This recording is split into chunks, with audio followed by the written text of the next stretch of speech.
డాక్టర్లకి knowledge లేకుండా పోతుంది. సర్జరీలు గూడా ఒకదానికి ఇంకోటి జేస్తున్నారు. వాళ్ళకి అవగాహన లేకుండా పోతుంది. Artificial intelligence రేపొస్తుంది.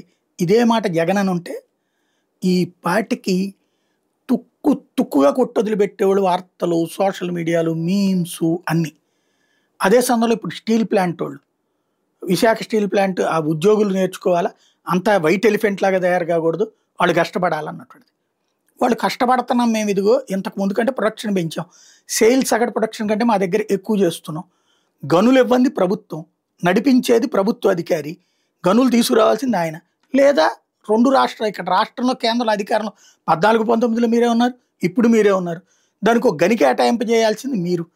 అది చేయకపోవడం వల్ల ఎదురవుతున్న లాసే బ్లాక్ ఫర్నిష్ మూసుకోవడమా, లేకపోతే ఇంకోట. అది ఉద్యోగులు తమ శారీరక శ్రమ పూర్తిగా వినియోగిస్తారు. కానీ ఈ విధమైనటువంటిది మెయిన్ దానికి కావాల్సిన పని చేయించింది మీరైతే మేమేం చెయ్యాలి అంటాం ఒక ఎత్తు.